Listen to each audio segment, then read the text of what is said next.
You're lying on packed Earth in southern Africa, 70,000 years ago, and the moon hasn't risen yet. There's no phone glow, no streetlight 3 blocks over, no hum of a fridge in the next room. Nothing somewhere past the tree line. Something with better eyes than yours has just stopped moving. It's listening to you breathe, and it's already decided you're worth the wait. Right now, darkness is a light switch away, a phone screen away, a porch light on a timer. You barely register it as an obstacle anymore. For more than 99% of the time humans have existed on this planet, none of that existed. Every single day came with a 6 to 10 hour stretch where you had no claws, no night vision, no fangs, and no way to see what was 5 feet in front of you. So how did people that vulnerable survive millions of nights like that one, over and over, for 2 million years? So how did ancient humans actually stay safe once the sun went down? Start with the obvious answer: fire. It's older and stranger than most people assume. In 2026, researcher Leora Kolska-Horwitz and her team, working at Wonderwork Cave in South Africa, published new evidence of repeated fire use dating back as far as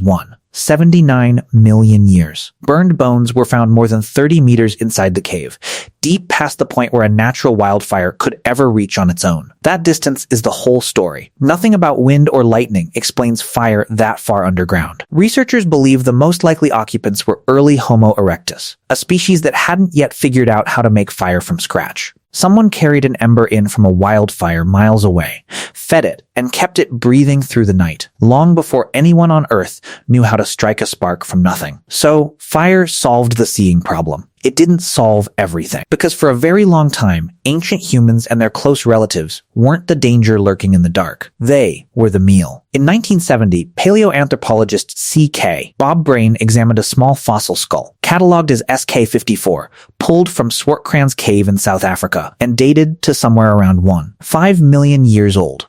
2 puncture marks sat in the bone, exactly 33 millimeters apart. Brain lined that spacing up against a leopard's lower canines recovered from the same rock layer, and it matched perfectly. At Swartkrans, more than 80% of the hominin fossils ever recovered belong to juveniles, the exact age a leopard prefers to target, kill, and drag into a cave at night to eat undisturbed. Everyone assumes early humans were the hunters, the muscle, the top of the food chain, clawing upward through raw violence. The truth, written directly into the bone, is that for most of that stretch they were prey, hiding from something with sharper teeth, better night vision, and absolutely no fear of the dark. That fear makes complete sense once you look at the hardware you were working with. Compared to a cat or an owl, the human eye is almost badly designed for night. The human retina carries roughly 120 million rod cells built specifically for low light. Even so, full dark adaptation, the eye's slow climb toward its best possible night vision, still takes close to 30 to 40 minutes of sitting motionless in the black before you can make out much at all. 30 minutes is a brutally long time to stand still in the open, hoping nothing has already found you. So the body wasn't going to save you on its own. But it turns out, the body was already listening to something bigger than itself.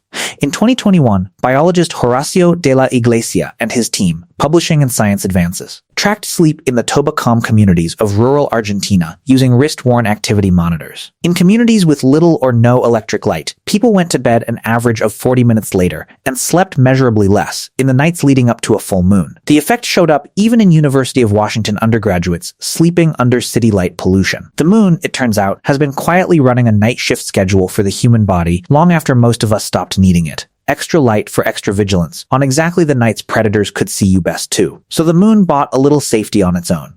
But light, on any given night, was never really the point. In 2014, anthropologist Polly Wiesner published a study in the Proceedings of the National Academy of Sciences, comparing daytime and nighttime conversation among the Ju-Hoansi Bushmen of the Kalahari, a hunter-gatherer group whose lifestyle closely mirrors humanity's ancestral past. She recorded and compared 174 separate conversations. Daytime talk, almost without exception, was practical. Logistics, complaints, resource disputes, small economic gossip. Firelit talk at night was a completely different animal. Stories, memory, myth, detailed information about people 2 and 3 generations back. Exactly the kind of talk that stitches trust across an entire group of strangers and relatives alike. Here's where it gets strange.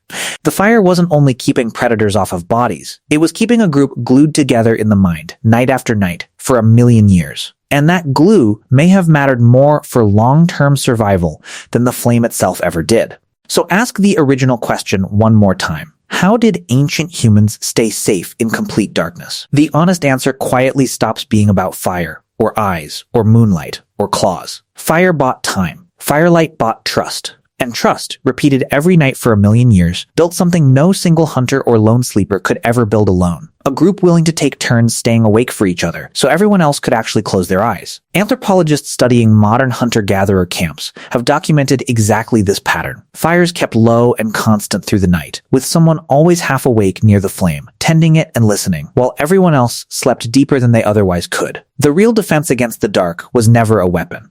It was a circle of people watching each other's backs, while the rest of the group slept. Go back to that night in southern Africa, 70,000 years ago, lying on packed earth with the moon still below the horizon. The thing listening to you breathe in the tree line is still out there, patient, unseen, but so is the fire at your back. So are the people lying near it, awake, listening too, ready to wake the others the second something changes. Today you sleep behind a locked door, alone, in a room with the lights already off, and nobody is keeping watch while you dream.